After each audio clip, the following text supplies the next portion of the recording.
During Thanksgiving dinner, my daughter-in-law leaned over and whispered, "Buy me $1 million villa, or I'll say I'm pregnant with your child.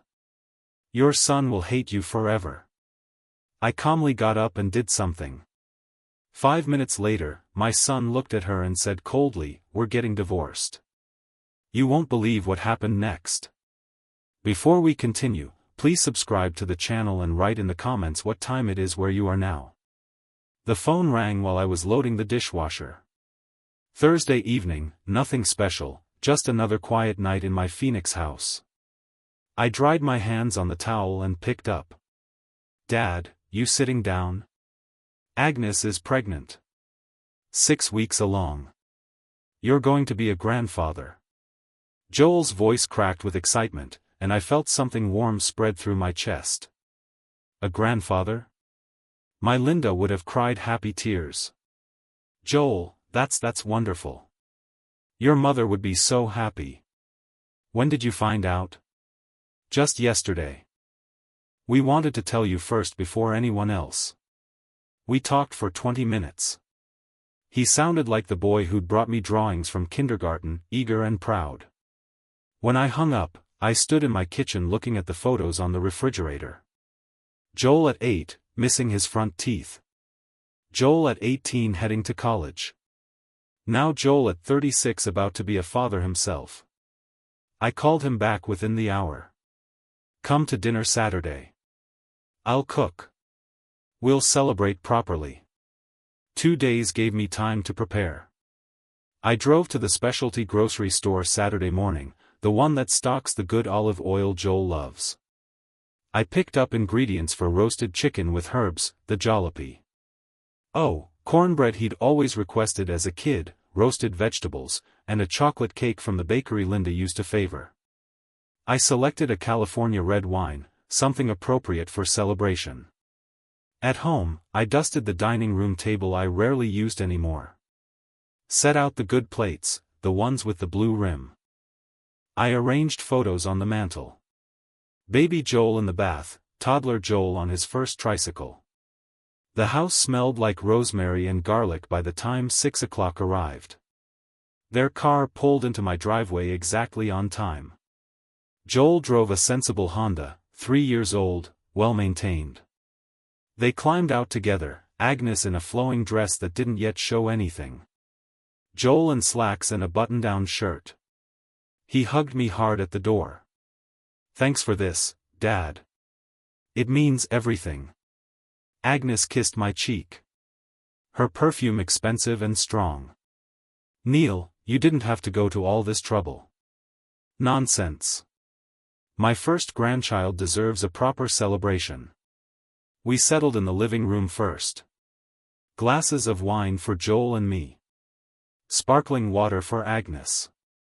She perched on the edge of the sofa, one hand resting on her flat stomach. The gesture looked practiced, almost theatrical. "How are you feeling?" I asked her. "Oh, you know, tired, emotional. Everything smells different now." Joel reached over and squeezed her hand. He looked tired, too. Shadows under his eyes I hadn't noticed before. Dinner started well enough. I brought out the chicken, golden and fragrant, surrounded by roasted carrots and potatoes. Joel praised it immediately, loading his plate. Agnes wrinkled her nose. "Neil, this chicken smells so strong. Could you open a window?" She pushed her plate slightly away, the chicken untouched. "Of course, I thought it was your favorite." I opened the kitchen window, letting in the November evening air. When I returned, Agnes had pulled cornbread, toward her and was cutting herself a large slice. "Oh, I'm craving spicy things constantly." "That's pregnancy for you." She ate 3 pieces, each bite, enthusiastic. Then she poured herself coffee from the carafe I'd prepared. "Decaf?" she asked. "Regular, actually. I can make decaf." "No, this is fine. My doctor says a little caffeine won't hurt." She drank 2 cups while we ate. I'm not a medical professional, but I'd read enough to know pregnant women typically avoided caffeine and spicy foods when they were nauseous, and they were supposed to be nauseous. "Have you had morning sickness?" I asked, keeping my tone casual. Agnes dabbed her mouth with her napkin. "Not really. I'm one of the lucky ones, I guess. Just some food aversions." She loaded more cornbread onto her plate. During dessert, Agnes pulled out her phone. She swiped through photos, then turned the screen toward me. "Look at these nursery ideas. Aren't they beautiful?" I saw pastel walls, expensive-looking cribs, elaborate mobiles. Price tags were visible in some screenshots. $200 for a crib, $800 for a glider chair. "Very nice," I said carefully. She swiped again, showing me photos of their apartment. 2 bedrooms, modest but clean. She zoomed in on the second bedroom, currently set up as an office. "It's barely 900 square feet. Where will the nursery go? Where will you stay when you visit your grandchild?" Joel shifted in his chair. "Agnes, we talked about this.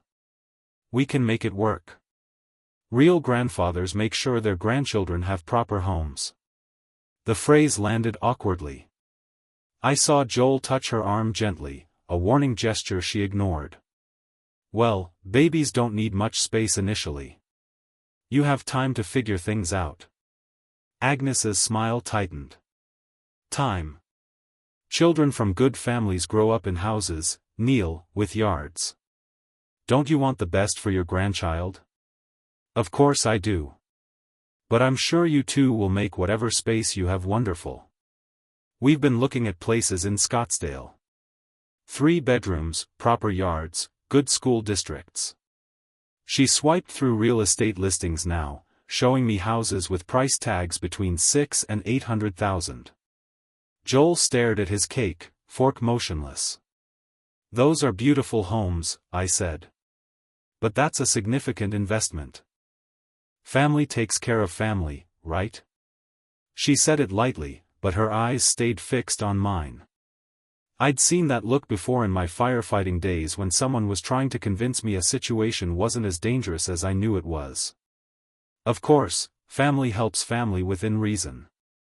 Agnes set her phone down with a deliberate click. "Reasonable, right?"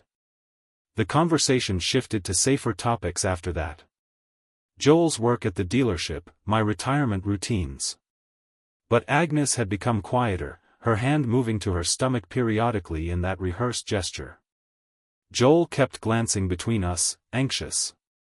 When Agnes excused herself to use the bathroom, Joel leaned toward me.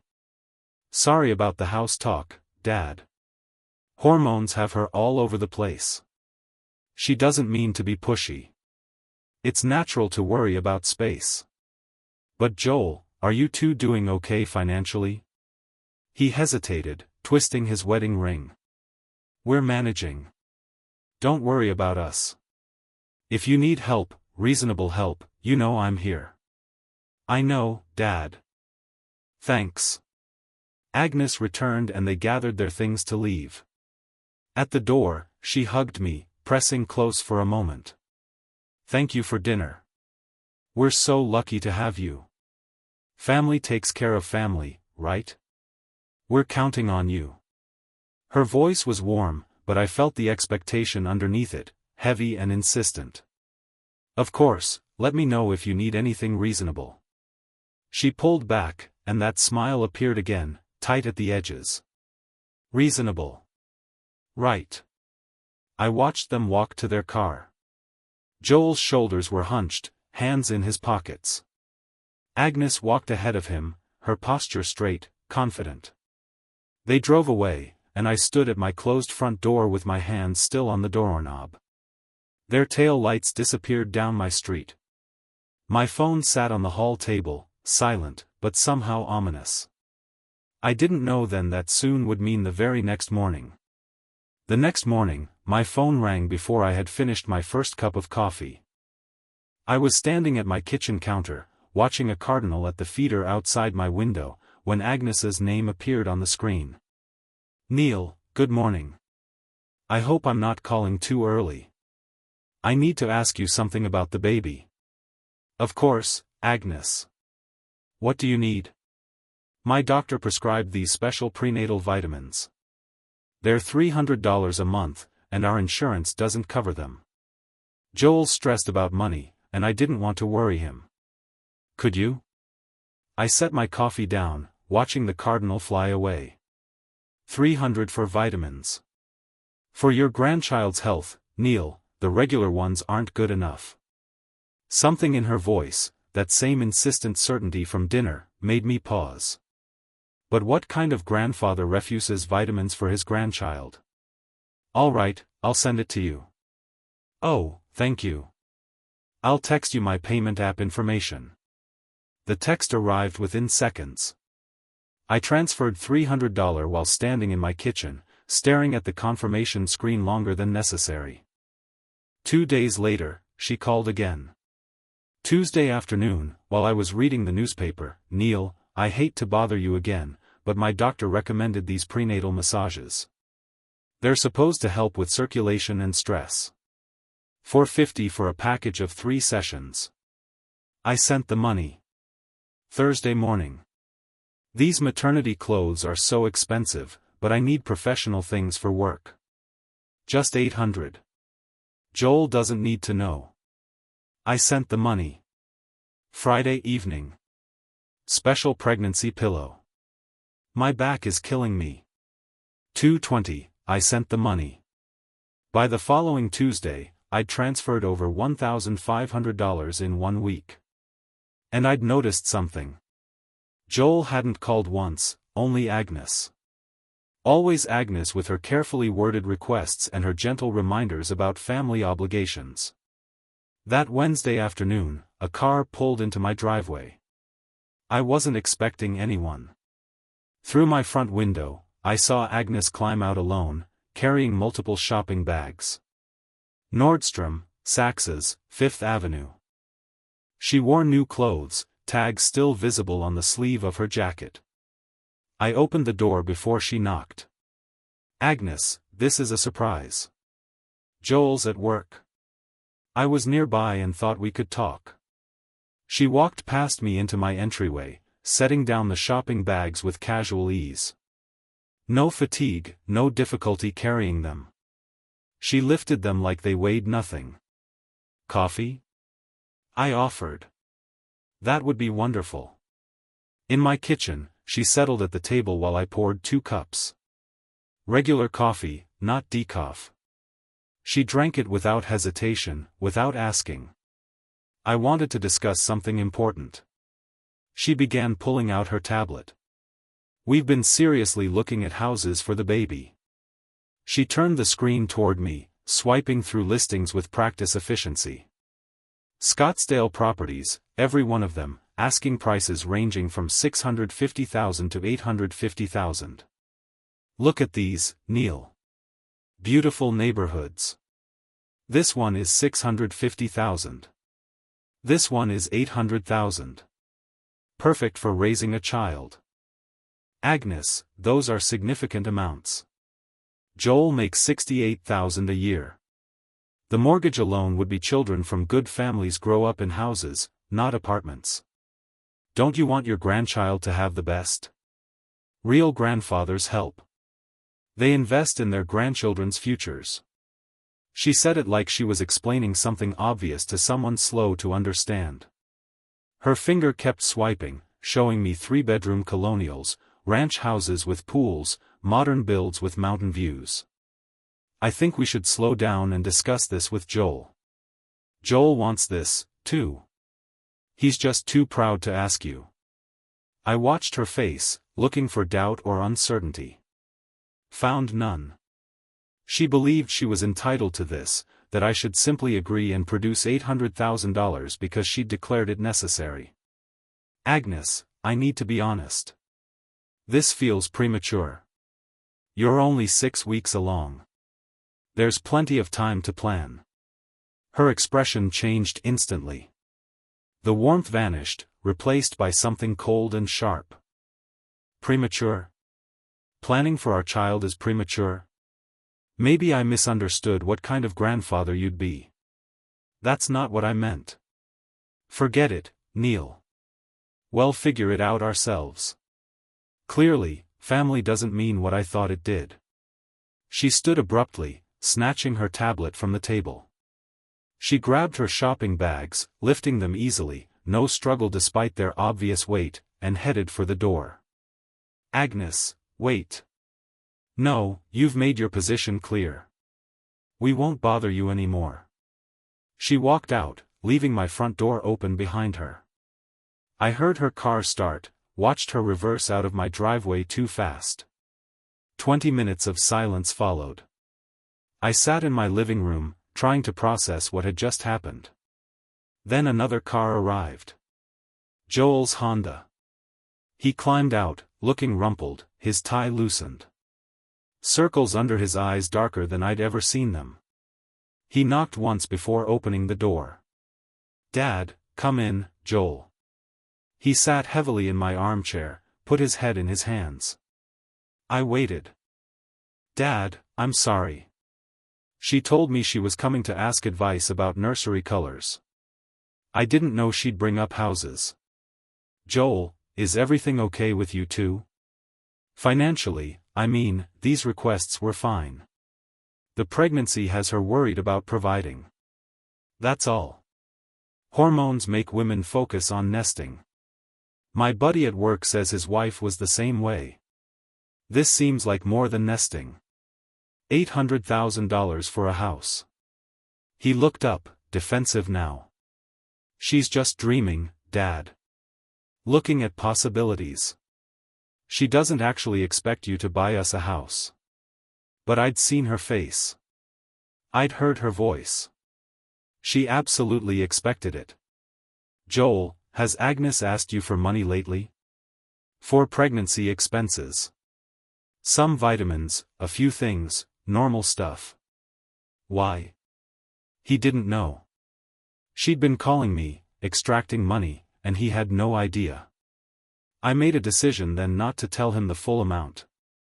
"Not yet. Just wondering. I want to help, but I want to make sure I'm helping both of you, not just we're a team, Dad. Whatever helps Agnes helps me.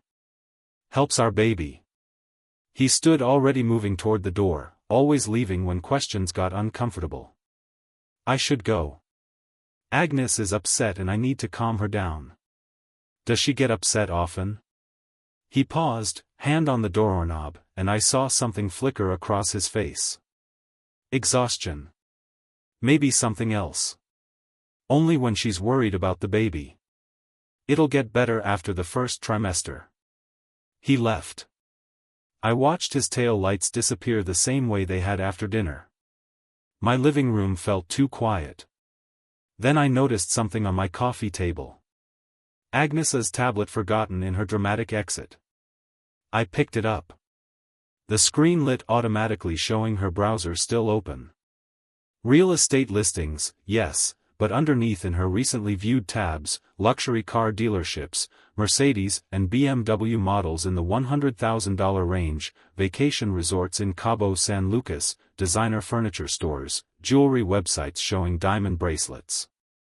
I set the tablet down like it had burned my hand. Something was very wrong here, and I needed to find out what. I set the tablet down and made a decision. I needed to know the truth, whatever it cost me. The screen stayed lit for another 30 seconds before going dark. I pressed the home button and swiped through Agnes' browser history methodically, the way I'd once checked equipment before entering a burning structure. Everything had to be documented. Everything had to be verified. The searches were dated. Pregnancy symptoms to fake 3 weeks ago. When to tell family about pregnancy, 2 weeks ago. Luxury homes, Scottsdale, yesterday. She'd been planning this from the beginning. I took out my phone and photographed each screen. The timestamp feature activated automatically. Evidence, my training whispered. Always preserve evidence. Shopping carts filled with designer furniture. Saved listings for Mercedes sedans. Resort bookings in Cabo San Lucas. a diamond tennis bracelet worth $12,000 in a favorites folder. My hands stayed steady as I documented each one. The next afternoon, I drove to Scottsdale Fashion Square to return a shirt I'd bought the week before. Simple errand, nothing unusual. I was crossing the courtyard near Nordstrom when I saw her. Agnes, carrying 4 shopping bags, 2 in each hand, swinging them as she walked. She wore tight jeans and a fitted top that showed her completely flat stomach. Her friend walked beside her, and Agnes was laughing. That loud, carefree laugh I'd heard at dinner. She gestured dramatically, the heavy bags barely slowing her down. I stepped behind a column and took out my phone.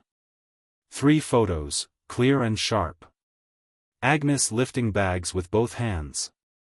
Agnes gesturing wildly with loaded arms. Agnes entering the bar near the fountain, her friend following. Through the window, I watched them settle at a table. The server brought drinks. Agnes raised a glass. Dark liquid, definitely not water or juice. They toasted. I took one more photo of the bar's entrance, showing the name clearly. Then I walked to my truck and sat there for 10 minutes, looking at the images on my phone screen. That evening, alone in my living room, I pulled up old photos. Joel's wedding 3 years ago. He'd dated Agnes for 5 months before proposing. I remembered the conversation we'd had, just Joel and me, 2 weeks before the ceremony. Dad, I know 5 months seems fast, but when you know, you know. Agnes is everything I've been looking for. I just want you to be certain. Marriage is serious, son. Take your time. His face had changed then, closing off. You don't trust my judgment? I thought you'd be happy for me. I am happy for you. I just want you to be sure. But he'd married her anyway, and I'd stood in the receiving line, forcing smiles, while my instinct screamed warnings I couldn't articulate. He'd been defensive even then, like he knew something was off, but couldn't admit it. I opened a notepad and started writing. Every inconsistency, every red flag, everything that didn't fit. 1. Drinks coffee. Regular, not decaf. 2. Eats spicy food while claiming nausea. 3. No morning sickness mentioned. 4. No ultrasound photos shared. 5. No doctor appointments discussed. 6. Lifts heavy objects easily. 7. Wears tight non-maternity clothes. Oh, immediate focus on money, never on baby. 9. Shops for luxury items while claiming financial stress. 10. Drinks alcohol in public. 11. No hand-tom protective gestures. 12. High-intensity exercise. 13. No pregnancy glow or physical changes. 14. Never invited Neil to appointments. 15. Only discusses costs. Never nursery themes or baby names. The list reached 15 items before I stopped. The pattern was undeniable. The next morning, I drove downtown to meet Thomas Ryder. His law office occupied the 14th floor of a high-rise with views of the Phoenix skyline. The receptionist showed me to a conference room where Ryder waited. Mid-50s, graying at the temples, expensive suit. We shook hands, and I sat across from his polished desk. Hypothetically, if someone made false accusations against me, serious ones that could destroy my relationship with my son, what protection do I have? Ryder leaned back, fingers steepled. In Arizona, defamation requires proving the statement was false and caused damages. False accusations of criminal behavior are particularly serious. What kind of accusations concern you? The kind that would make my son never speak to me again. The kind that would be my word against theirs. Document everything. Arizona is a one-party consent state for recordings. If you're part of a conversation, you can legally record it. Keep records of all financial transactions. If accusations do come, you'll need evidence. I nodded, absorbing this. What about medical records? Can someone claim pregnancy without medical proof? Legally, pregnancy status can be verified through medical records, but those are private. However, insurance claims, pharmacy records, and doctor appointments create paper trails. Their absence can be significant. We talked for 50 minutes. I paid him $350 by check and left with a business card and clear instructions. Document, record, preserve evidence. That evening, my phone rang. Joel. Hey, Dad. Agnes mentioned she left her tablet at your place. Have you seen it? I have it. I'll drop it off tomorrow. Actually, could you bring it by tonight? She needs it for something important. I paused, choosing words carefully. How's she feeling? The pregnancy going okay? Yeah, fine. Tired a lot. You know how it is. Has she had her next doctor appointment yet? A slight hesitation. It's next week, I think. Listen, about the tablet. I'll bring it over within the hour. But 40 minutes later, I sat in my truck outside Joel's apartment building with the tablet in a bag on the passenger seat. Through the second-floor window, I could see shadows moving. Joel and Agnes probably wondering where I was. Returning the tablet would put them on guard, make them more careful. Before I could deliver it, I needed more concrete proof. I started the engine and drove past the apartment building without stopping. The tablet could wait. First, I needed to hire someone who specialized in finding the truth. The next morning, I found Marcus Gray through a simple online search for private investigators in Phoenix. His website was plain, professional, no dramatic promises. Former Phoenix PD detective, 20 years experience. That was enough. We met at a coffee shop in central Phoenix, a small place with wooden tables and minimal crowd. Marcus was 52 according to his site, fit with observant eyes that cataloged everything. I'd brought a folder, the mall photos, tablet screenshots, my handwritten timeline. I slid it across the table. Let me be direct, Mr. Murphy. You want me to prove your daughter-in-law isn't pregnant? That's unusual, but not impossible.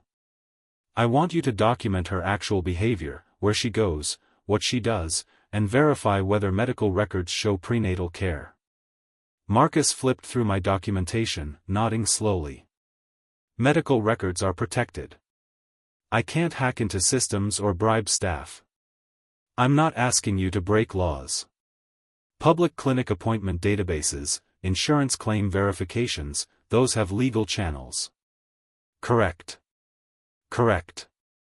I have contacts in insurance who can verify whether claims were filed. No details, just yes or no. That work? That works. How long? 1 week of surveillance should give us a clear picture. $2,500 upfront covers my time, equipment, and report preparation. I wrote the check without hesitation. My hand didn't shake. The waiting was harder than I expected. I went through my normal routines, grocery shopping, yard work, reading, while my phone became an extension of my hand. Marcus sent updates as text messages with attachments. Day 1, subject at Lifetime Fitness, Scottsdale location, heavy leg press, 180 lobbies, running 6 pounds on treadmill, no physical restrictions evident, photos attached. I opened the images. Agnes in workout gear, her stomach flat and toned in and fitted athletic wear. She was using a leg press machine with 8 45-pound plates visible. The treadmill display showed her speed and incline. A pregnant woman couldn't do that. Day 2. Subject observed at 3 locations. Lunch at True Food Kitchen. Shopping at Kieran Commons. Evening at Patino Wine Cafe. Video attached. The video showed Agnes and another woman at Pastino's patio. The server brought drinks. Agnes raised a wine glass, clearly red wine, and took a long drink. Day 3, subject at Pure Barre, Scottsdale.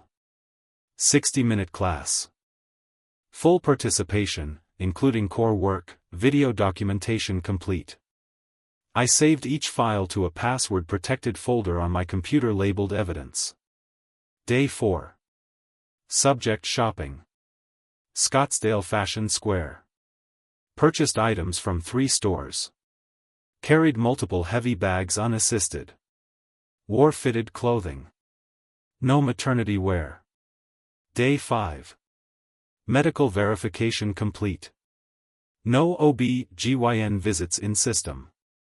No pregnancy-related insurance claims filed. Documentation attached. That afternoon, I finally drove to Joel's apartment to return Agnes's tablet. I'd made excuses all week. Busy schedule, feeling under the weather. But I couldn't delay any longer without raising suspicion. I parked in the lot below their building, their balcony door was open, the screen letting evening air into their apartment. Then I heard Agnes's voice clear and carrying in the quiet. She was on the phone standing at the balcony railing. I took out my phone, opened the voice recorder app, writer's advice echoing in my mind, and pressed record. I'm telling you, Sarah, the old man is totally buying it. He's already given us over $1,500 for random stuff. I sat frozen, phone recording. Joel, he doesn't know the half of it. He thinks I'm just being enthusiastic about the baby. He has no idea I'm working his dad for the down payment. Her laugh was light, amused. Another week, maybe 2. I'll push harder at Thanksgiving. Family guilt works wonders. By Christmas, we'll have the house commitment. More laughter, please. Like I'd actually have a baby right now. This body took too much work to ruin with pregnancy, but Neil doesn't need to know that until after we get what we need. I stopped the recording. 3 minutes 12 seconds. Every word documented. I set the tablet on their doorstep, knocked once, and walked away before anyone answered. That evening, Marcus delivered everything to my house. 43 photographs, 12 video clips, medical verification from 3 sources, insurance confirmation, timeline documentation. He spread it across my kitchen table.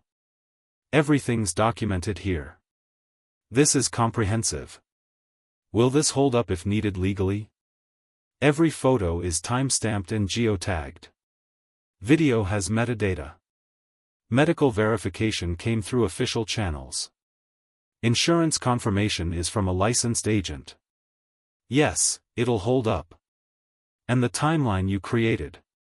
5 days of documented behavior inconsistent with pregnancy, intense exercise, alcohol consumption, no medical care, no physical symptoms, combined with the absence of any medical paper trail. The conclusion is clear. Thank you, Marcus. This is exactly what I needed. After he left, I sat alone reviewing everything. Photos in one pile, medical documentation in another, timeline in the center. I added my recording of Agnes' phone conversation. The audio file played on my computer, her voice clear and unmistakable, like I'd actually have a baby right now. 35 years as a firefighter taught me one critical lesson. Emotion gets people killed. You assess the situation. You make a plan. You execute with precision. This was no different. Agnes had made a miscalculation. She thought I was a soft target, an old man too desperate for a grandchild to question anything. She was wrong. I placed everything in my safe, spinning the combination lock until it clicked. Thanksgiving was in 10 days. Agnes had mentioned twice that she expected me to host. Family tradition, she'd called it. I'd agreed. Perfect. I picked up my phone and texted Agnes. Looking forward to Thanksgiving dinner. I have something special planned. Her response came within seconds. A smiley face emoji and can't wait. She had no idea how special it would be. The 10 days before Thanksgiving passed, in careful preparation, I cooked, I cleaned, and I rehearsed. The digital recorder sat on my kitchen counter, small and unassuming. I tested it 3 times to ensure the battery would last through an entire evening. Everything had to be perfect. I prepared a traditional meal. Turkey with herb butter, cornbread stuffing, roasted Brussels sprouts, cranberry sauce from scratch, pumpkin pie with whipped cream. I set the dining table with Linda's good china, the pieces with the delicate blue flowers she'd loved. The evidence folder waited in my study, organized chronologically. Thanksgiving arrived clear and warm. Typical Phoenix November weather. Joel and Agnes pulled into my driveway at 5 o'clock exactly. I watched from the window as Joel helped Agnes from the car, his hand solicitous at her elbow. She wore a flowing dress that could suggest pregnancy to someone who wanted to see it. I patted my shirt pocket once, feeling the recorder's weight, then opened the door. Happy Thanksgiving, Joel hugged me, and Agnes kissed my cheek. She carried a bottle of sparkling cider and a store-bought pie. Something smells amazing, Joel said. We settled into the familiar rhythm of family dinner. I carved the turkey while Joel poured drinks.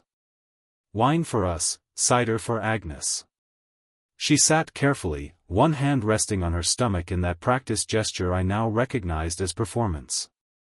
Neil, this turkey is perfect. You'll have to teach me your recipe for when we're cooking family dinners in our new place. Family recipes are meant to be shared, though they take practice. Dad's been cooking this meal for 30 years, right, Dad? 35, your mother and I started hosting Thanksgiving the year we got married. Agnes smiled, touching her stomach again. I hope our baby loves family traditions as much as Joel does. The conversation flowed easily. Joel talked about work, a big sale he'd closed. A difficult customer who finally came around. Agnes described nursery color schemes she'd been considering. Soft yellows, she thought. Gender neutral until they knew for sure. I passed dishes and nodded and maintained the FA-aid while the recorder in my pocket captured every word. After dinner, while I was clearing plates, Joel's phone buzzed. He glanced at the screen and grimaced. Work, emergency customer issue. Give me 10 minutes. He stepped out onto the patio, sliding the glass door partially closed behind him. Through the window, I watched him pace, phone pressed to his ear. Agnes helped me carry dishes to the kitchen or pretended to help. She set down her load immediately and checked over her shoulder. Joel was still outside, gesturing as he talked. She turned to me. The warmth drained from her face like water from a tub. What remained was cold and sharp. Listen carefully, Neil. Her voice dropped to a whisper, but clear, direct. The recorder would catch every syllable. You're going to buy me a villa in Scottsdale. $1 million. You'll take a loan against this house. The paperwork will be ready by next week. I continued wiping a dish, my movement steady, and if I refuse, then I'll tell Joel and everyone else that you've been forcing yourself on me for months, that you cornered me, touched me, made disgusting suggestions. I'll say the baby might be yours. Your son will hate you forever. Your reputation will be destroyed. You'll die alone and despised. She stepped closer, her eyes locked on mine. It's your word against mine. Who do you think Joel will believe? His father or his pregnant wife? Choose carefully, old man. I set down the dish, reached into my pocket slowly. My hand closed around the recorder. Agnes, did you know Arizona is a one-party consent state for recordings? What? I held up the device, its red light visible. It means if I'm part of a conversation, I can legally record it. I'm that one party. And this has been recording since before you arrived tonight. Her face palled, actually drained of color, like blood retreating. You're bluffing. Let me play it back for you. I pressed rewind, then play. Her voice emerged clear and damning. You're going to buy me a villa in Scottsdale. $1 million. I stopped it. Would you like to hear the rest? The part where you threatened to falsely accuse me of assault?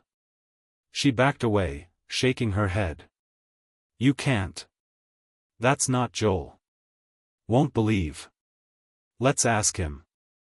But first, let me show you something else. I walked to my study, Agnes following at a distance. The folder sat exactly where I'd left it. I carried it back to the kitchen and spread its contents across the counter. These are from Lifetime Fitness, dated across 5 days last week. Notice the weights. 180 pounds on the leg press, 6 miles per hour on the treadmill. Agnes stood frozen, silent. This is from Pastina Wine Cafe. That's you drinking alcohol. This video is time-stamped. I laid out another document. This is medical verification from 3 Phoenix clinics. No OB/GYN appointments. None. This is insurance confirmation. 0 pregnancy-related claims filed. Photo after photo, document after document. Each one another nail in the coffin of her deception. There is no baby. There never was. Just a scheme to extort money from a man who wanted to be a grandfather. The patio door slid open. Joel stepped inside, tucking his phone away. Sorry about that. Customer thought his car was. He stopped. The tension in the kitchen was palpable. Agnes stood white-faced near the counter. I stood on the other side with evidence spread between us. What's going on, son? Sit down. I need you to hear something. Joel's eyes moved from me to Agnes and back. He sat slowly at the kitchen table. I played the recording, all of it. Agnes's threat, clear and undeniable. Joel's face transformed as he listened. Confusion melting into horror. Horror hardening into something cold and final. When it ended, silence filled the kitchen. Agnes, tell me this is fake. Tell me he manufactured this somehow. She opened her mouth, closed it, opened it again. Joel, he's been harassing me for weeks. I was defending myself. Joel stood and picked up one of the gym photos. Are you pregnant? Yes or no? His voice was flat, empty. It's complicated. Yes or no? The silence stretched for 10 seconds. 15. 20. No. Joel set the photo down carefully. He pulled his car keys from his pocket. We're getting divorced. Agnes stood frozen. Evidence scattered before her. Joel moved toward the door without looking back. He paused with his hand on the knob. Don't come home tonight. Find somewhere else to stay. The door closed behind him. Agnes whirled toward me, and for the first time, I saw genuine fear beneath her rage. Her mouth opened, searching for words that might undo what had just happened. She found none. But I knew this wasn't over. People like Agnes don't surrender quietly.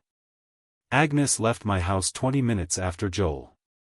She didn't say another word, just gathered her purse and coat with shaking hands. But as she reached the door, she turned back with a look I recognized from 3 decades of firefighting. The look of someone who's decided to fight fire with fire. I locked the door behind her and waited for the blowback. It came faster than expected. At 10:15, my phone rang. Mark, Joel's cousin from Tucson. Neil, what did you do to Agnes? She just called me sobbing. She says you've been harassing her. That you recorded her without consent, that you're trying to turn Joel against her. I walked to my living room window, looking out at the empty street. Mark, I need you to come to Phoenix and see some documentation before you make judgments. She said you'd have fake evidence. She said you've been planning this because you never liked her. Did she tell you she's not actually pregnant? Did she tell you she threatened to accuse me of assaulting her unless I bought her $1 million house? Silence on the line then. That sounds insane, Neil. Why would she do that? Come see the evidence. Bring Patricia. I have video, photos, medical records, a private investigator's report, and a recording of her threatening me. All legally obtained. Mark promised to think about it. 3 more calls followed. Aunt Patricia, Joel's second cousin from Mesa, a family friend I'd known for 15 years. Agnes was working fast, spreading her version before Joel could count her with truth. I answered each call the same way. Come see the evidence. Judge for yourself. The next morning, I woke to a text from Joel. Check Facebook. I'd never used social media. Creating an account took 15 minutes of frustration with passwords and profile setup. When I finally accessed Agnes's page, I understood why Joel had messaged. Her post was long, dramatic, carefully worded. When you stand up for yourself against toxic family members who weaponize lies against innocent women, you learn who your real friends are. Powerful men think they can silence victims with manufactured evidence and manipulation. But truth always comes out to everyone supporting me through this nightmare. Thank you. Your love means everything. No names, no specific accusations, just enough to seem like a victim's cry while avoiding legal liability. Dozens of comments followed, strangers offering sympathy and support. Several mutual acquaintances tagged Joel, asking if he was okay, if Agnes needed help. I wanted to respond to post the evidence publicly, let everyone see the truth. But Thomas Ryder's words echoed, never engage in public. Let your evidence speak in official channels. I closed the app and called Joel. 2 days after Thanksgiving, Joel showed up at my door with a duffel bag and circles under his eyes. She changed the locks, Dad. My own apartment. I had to talk to the landlord who says legally I have to give her 30 days notice even though she's not on the lease. We sat at my kitchen table, the same table where evidence had been spread just days before. Can you afford a hotel for 30 days? Not really. Between the deposits on the apartment and the money I've been spending on her pregnancy items. Stay here. We'll figure this out together. Joel's hands wrapped around his coffee mug. I feel like an idiot. How did I not see it? The signs were all there. Love makes us want to believe the best in people. That's not stupidity. That's being human. For days after Thanksgiving, Joel received a letter from an attorney. Not a good attorney. The letterhead was cheap. The office address was in a strip mall, but it was legal correspondence demanding attention. The attorney threatened to sue Joel for emotional distress, defamation of character, and unlawful recording. The letter demanded $25,000 to settle this matter quietly and avoid protracted litigation. Joel brought it to me, hands shaking. Can she do this? Will we have to pay? We're seeing Ryder tomorrow. Don't panic. Thomas Ryder's office felt solid and reassuring after the flimsy threat letter. We sat across from his desk while he read Agnes' attorney's demands, occasionally making notes. This letter is almost entirely bluff. Unlawful recording. False. Arizona is one-party consent. Emotional distress. No grounds when she was committing extortion. Defamation. The truth is an absolute defense against defamation. So we ignore it? I asked. Absolutely not. We respond, but not with emotion. We respond with facts and legal consequences for her. Joel leaned forward. What about the Facebook post? People are believing her version. Public opinion isn't a court of law. Let her dig that hole. Every false statement she makes publicly strengthens our potential defamation case against her. Ryder drafted a cease and desist letter while we waited. It cited Arizona Revised Statute 13,305 regarding one-party consent recording. It itemized each false statement Agnes had made. It demanded she cease all defamatory communications immediately. What if she ignores it? I asked. Then we have documented proof, we warned her, which strengthens any future lawsuit. But most people, when faced with specific statutes and threat of legal action, back down, especially when they know they're lying. What about the divorce? How long will that take? Arizona requires 60 days minimum between filing and finalization. Given there are no children, minimal shared assets, and documented fraud, it should be straightforward. I can file the papers next week. Ryder's paralegal prepared the certified mail envelope. I watched it being sealed, labeled, processed. This was now officially a legal battle, not just a family dispute. That evening, Joel and I sat in my living room. He'd been staying with me for 3 days, sleeping in his old childhood bedroom. I thought I knew her. 3 years of marriage. How was all of that fake? Maybe it wasn't all fake. Maybe she convinced herself she loved you or could grow to love you. But somewhere the money became more important than the person. The relatives who called. They think I'm abandoning a pregnant woman.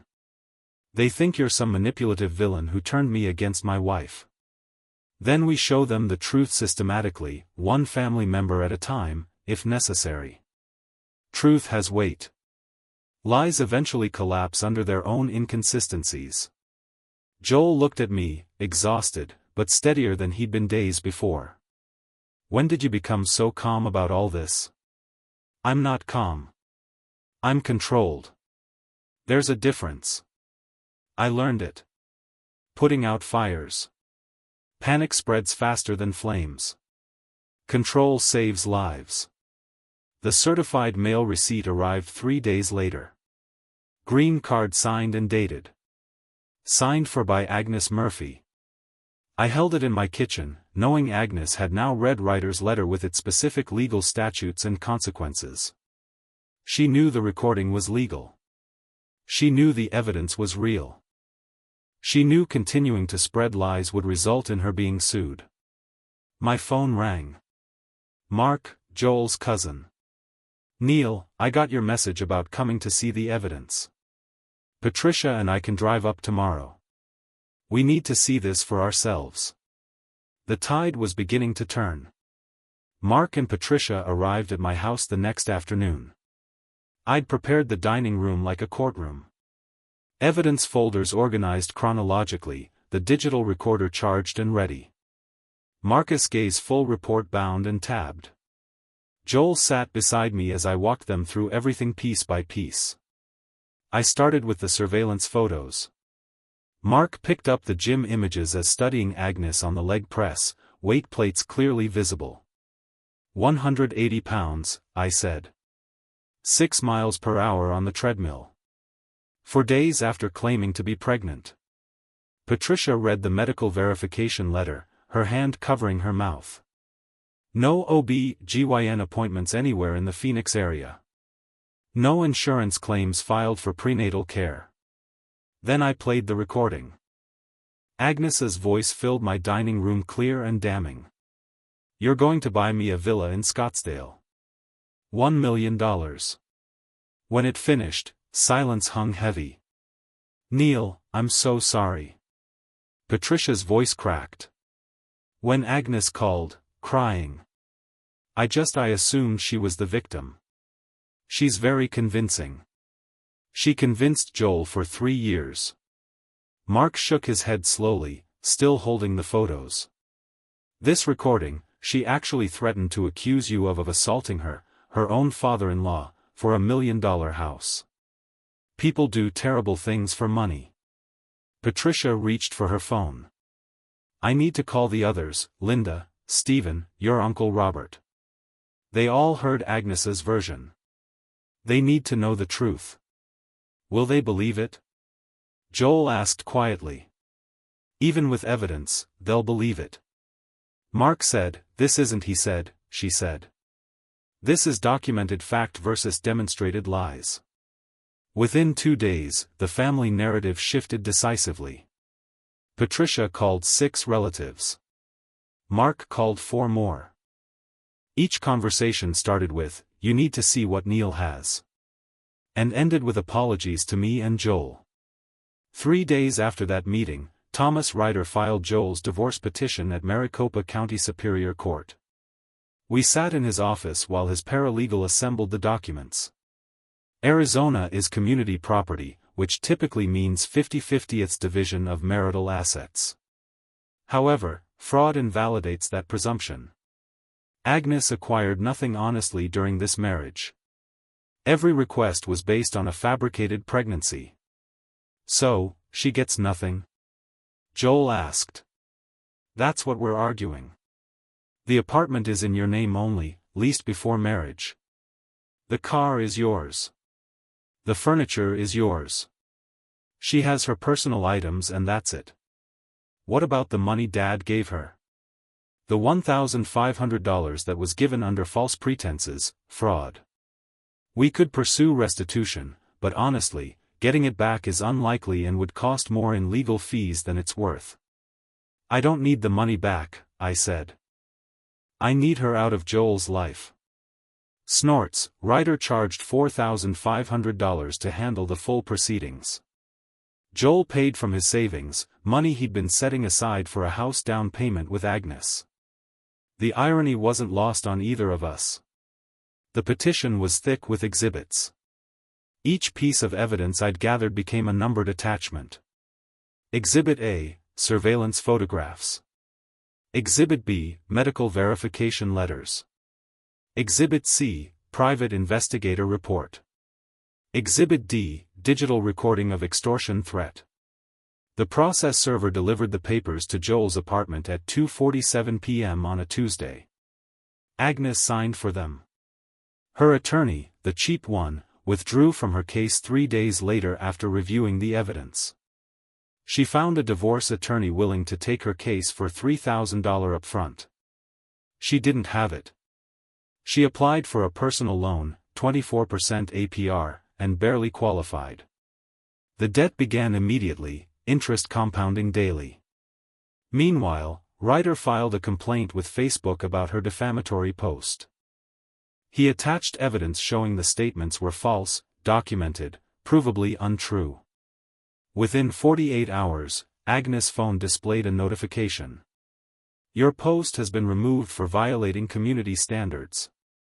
The post that had dozens of sympathetic comments that had made Joel and me look like villains simply vanished.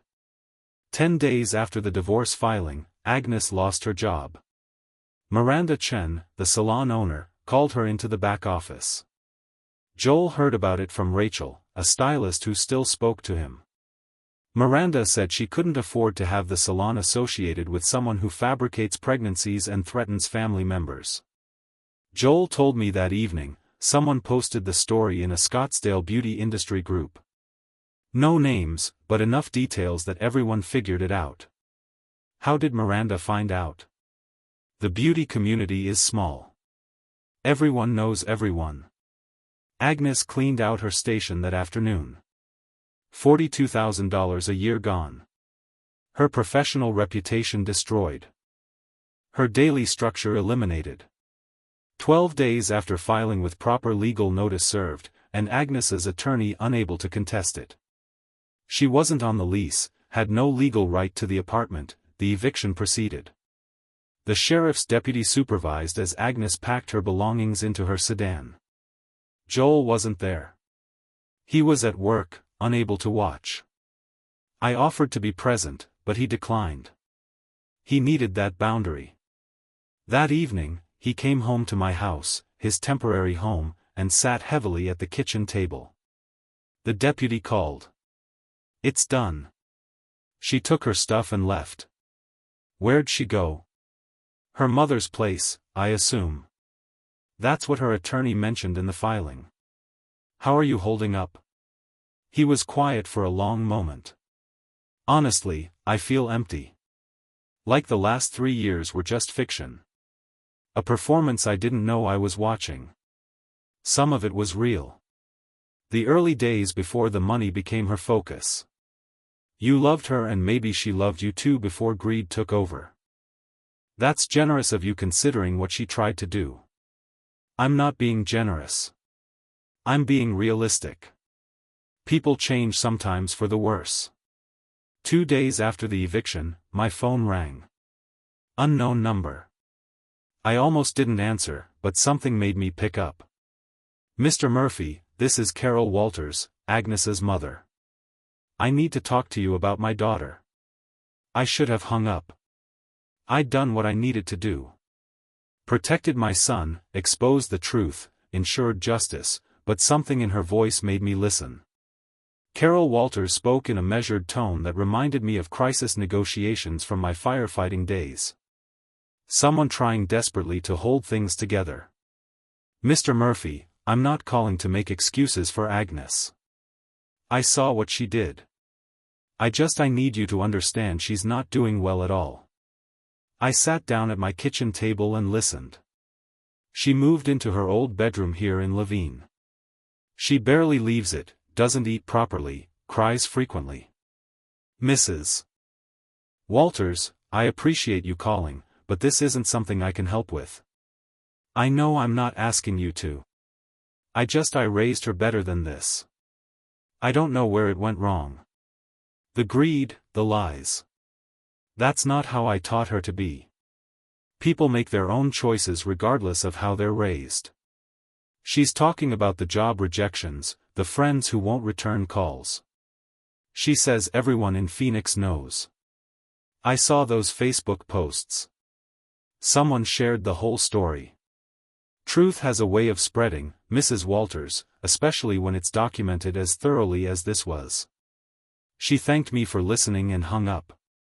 I sat there for a minute, staring at my phone. That evening, I told Joel about the call. His first instinct was concern. Then he caught himself. I watched him struggle with it. The man who'd loved Agnes wearing with the man who'd seen her true nature. "Do you think we should do anything? Reach out somehow? What would that accomplish?" "I don't know. She was my wife for 3 years. Part of me still I don't know what I feel." "You feel conflicted. That's normal. The woman you married and the woman who threatened your father are hard to reconcile because they seem like different people. Maybe they are different people. Maybe I never really knew her.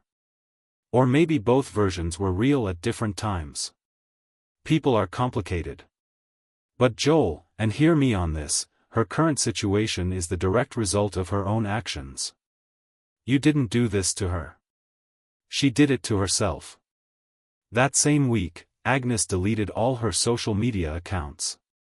Joel discovered it when he checked his phone one evening.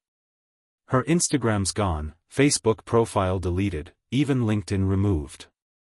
He showed me the anonymous posts in local groups. Phoenix area community and Scottsdale moms. Someone, likely a distant relative Agnes had alienated, shared the full story. No names, but enough details that her friends recognized it immediately. The posts were viral within the community. Former friends unfollowed, blocked, distanced themselves. No one wanted to be associated with someone who'd faked pregnancy for money. Over the following 2 weeks, Agnes applied to 23 positions, administrative roles, retail, restaurants. Every employer Googled her name during the hiring process. "Rachel texted me," Joel said one evening.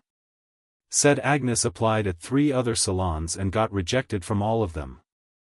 The owners all heard about what happened. "The beauty industry in Scottsdale is tight-knit," Rachel said.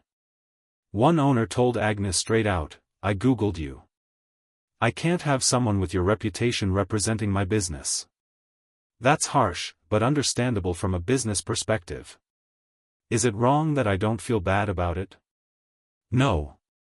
She tried to destroy your relationship with me, tried to extort $1 million, and was willing to falsely accuse me of assault. Feeling neutral about her job. Troubles doesn't make you a bad person. It makes you human. Meanwhile, Joel and I fell into a routine. We cooked dinner together most nights, watched football on Sundays, talked about everything. The marriage, the warning signs he'd missed, how I'd always sensed something off. One evening, preparing my chili recipe, the one Joel's mother used to make, he brought it up again. I should have listened to you 3 years ago when you said we were rushing into marriage. Joel, we're not doing this again. You've apologized enough. But you were right. 5 months wasn't enough time to really know someone. Maybe. Or maybe she changed after marriage. People sometimes do. Listen, you made a mistake. We all make mistakes. The difference is you corrected course when you saw the truth. That takes strength. It doesn't feel like strength. It feels like failure. Then let me tell you what I see. A man who loved deeply, trusted completely, and when betrayed, had the courage to walk away. That's not failure. That's integrity. For weeks after filing, we met with Ryder to finalize the divorce papers. This is the property settlement agreement. Agnes receives no marital assets. She's responsible for her own debts, including the personal loan and attorney fees. You keep the apartment, your car, your savings. Any questions? She actually agreed to this, Joel asked. Her attorney advised her she had no choice. Fighting would only cost her more money she doesn't have and delay the inevitable. She signed yesterday. So, it's really over. 60-day waiting period ends January 15th. After that, legally, yes, it's over. The judge will issue the final decree and you'll be officially divorced. And she can't come back later claiming we coerced her or something. Not with the evidence we have. This settlement is ironclad. She committed fraud. We documented it.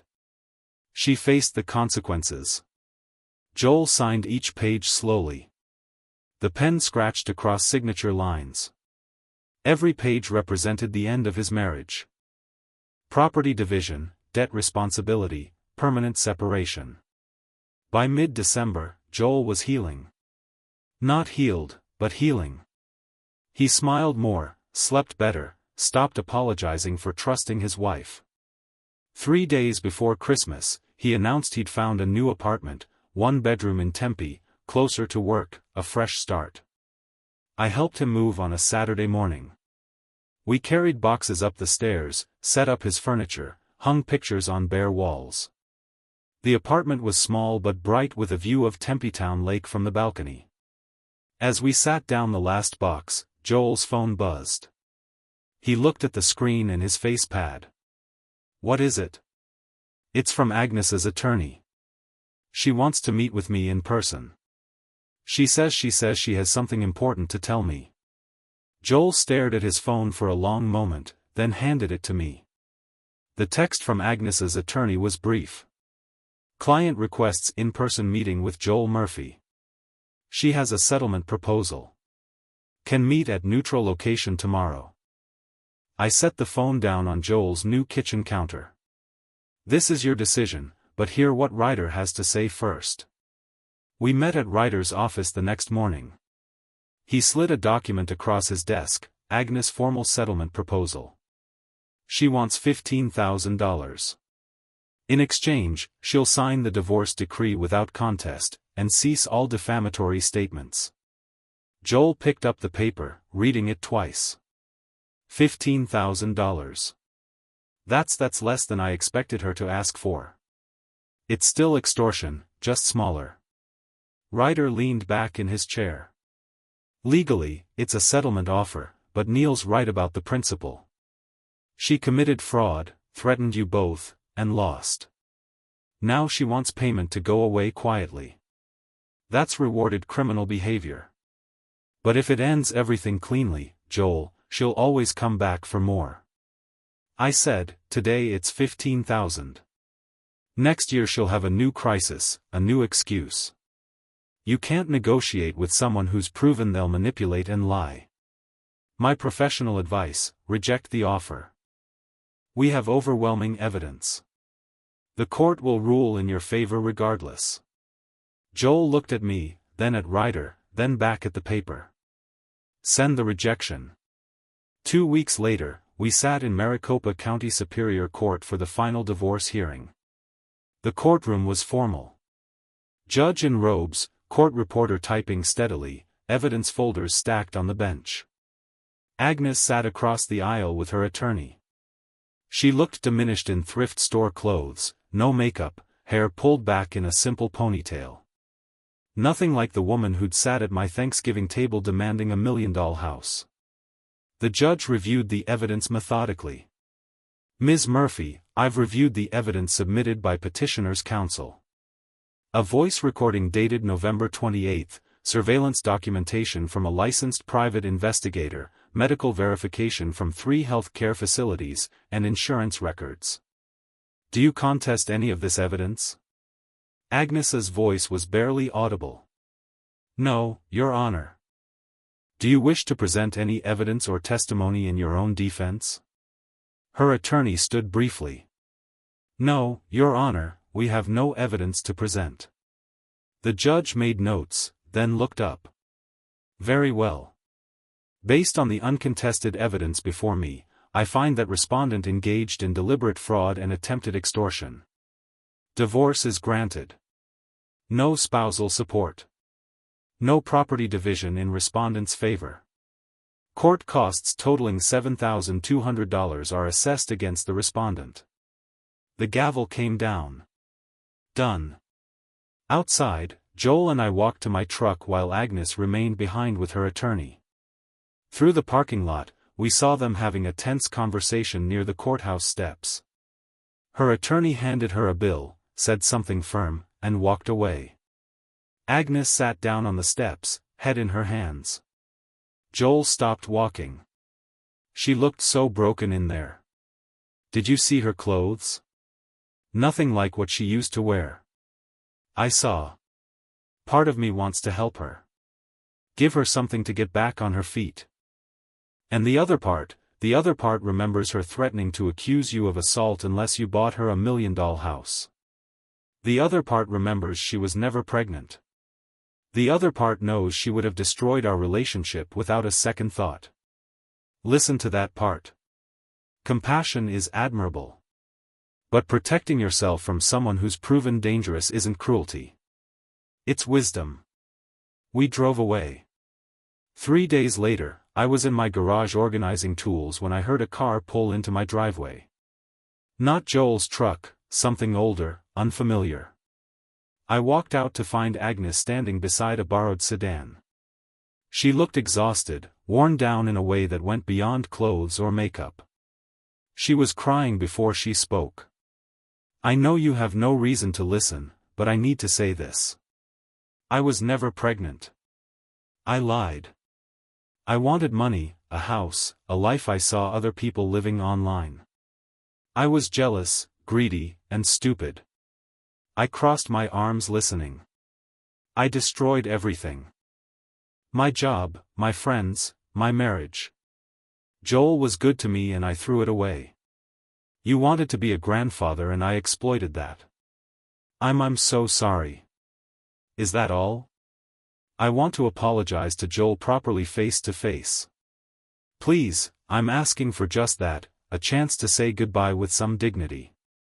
That's not my decision to make. If Joel wants to see you, he'll reach out. I won't arrange it. Please, I'm begging you. Agnes, stop. I've heard your apology. I appreciate that you've acknowledged what you did, but an apology doesn't undo the damage or rebuild trust. She wiped her eyes mascara free and red. You need professional help. A therapist, a counselor, someone who can help you understand why you made these choices. This level of manipulation doesn't come from nowhere. I can't afford therapy. I can barely afford rent. Then find a community health center. They work on sliding scales.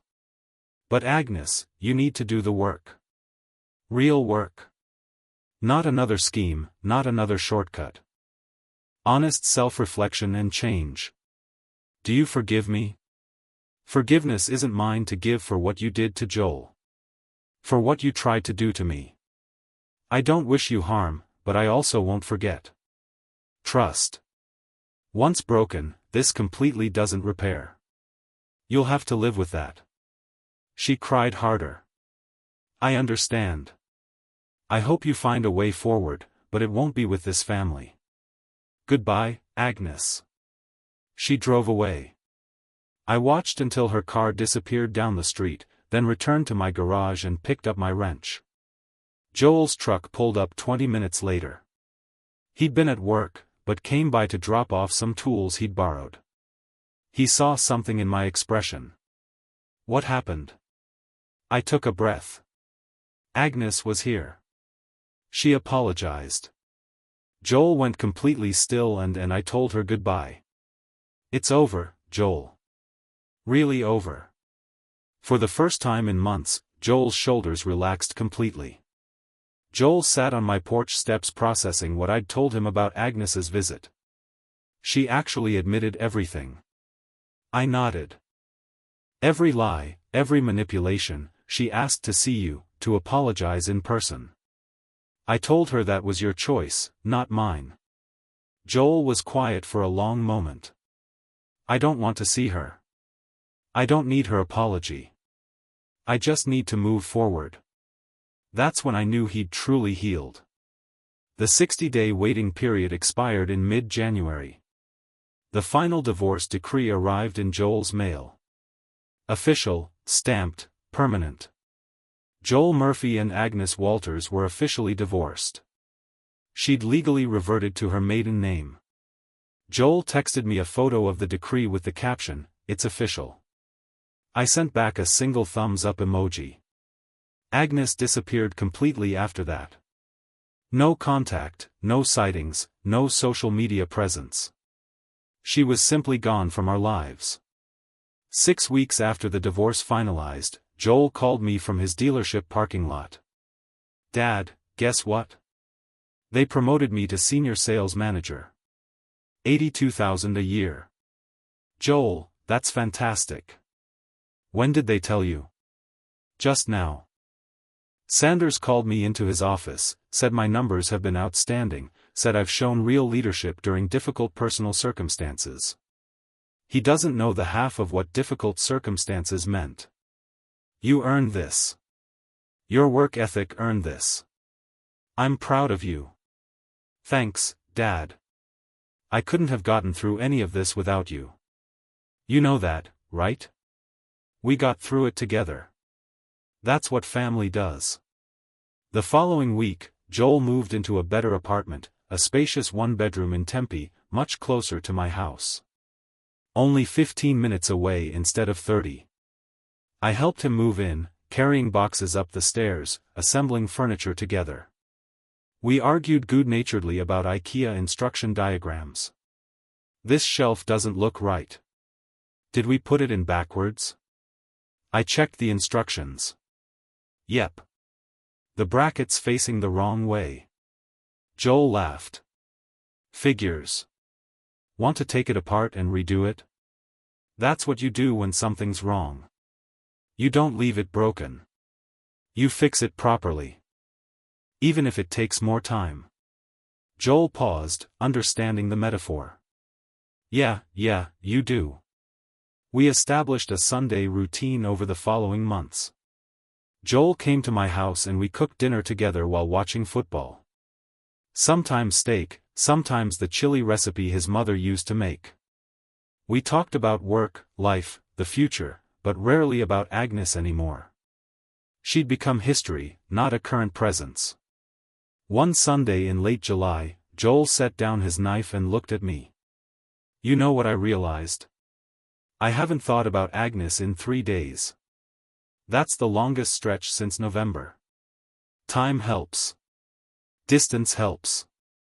Building new memories helps most. Do you think she's doing okay wherever she is? I hope she's getting help in making better choices. But honestly, Joel, she's no longer our concern. We did what was necessary to protect ourselves. Her recovery is her own responsibility. I guess I still feel guilty sometimes, like I should have tried harder to fix things. You can't fix someone who's determined to break things. You can only protect yourself and move forward, which is exactly what you're doing. In late August, Joel volunteered at a community food bank event. There, He met Sarah Chen, a nurse at Phoenix Children's Hospital. She drove a 10-year-old Honda and talked passionately about her work with pediatric patients. They started dating slowly, carefully. Joel introduced her to me after 6 weeks of dating, much different from his 5-month rush with Agnes. She came to one of our Sunday dinners. She offered to help cook, asked me about my firefighting career with genuine interest, laughed at Joel's jokes without performing. After she left, Joel asked nervously, "So, what did you think of her?" "I think she's genuine. She asked real questions, listened to answers, didn't perform or pretend. We've only been dating 6 weeks. I'm taking it slow this time, learning from mistakes. 6 weeks is good. 6 months is better. A year is even better. There's no rush. She knows about Agnes. Not all the details, but she knows I'm divorced and it was complicated. She didn't push for more information than I wanted to share. That's a good sign. Someone who respects boundaries tends to have healthy ones themselves. I'm not looking to jump into anything serious, but it's nice to just enjoy someone's company without ulterior motives. That's exactly how it should be. I'd spent roughly $7,000 total on Marcus Gay's investigation, on Thomas Ryder's legal fees, on court costs and documentation. Some might say that's expensive for revenge. But it wasn't revenge. It was justice. It was protection. It was ensuring that truth prevailed over manipulation. Every penny was worth it. That Sunday in late August, as Joel and Sarah laughed over a collapsed attempt at homemade pasta in my kitchen, I realized something. I'd spent months thinking I'd failed by not seeing Agnes's deception sooner. But that wasn't the lesson. The lesson was that I'd succeeded in the most important way. When I finally saw the truth, I acted decisively to protect what mattered. I'm not just a retired firefighter or a potential grandfather. I'm a guardian of my family. And that vigilance, that readiness to act when threats emerge, that's something I'll never retire from. Joel caught my eye across the kitchen and smiled.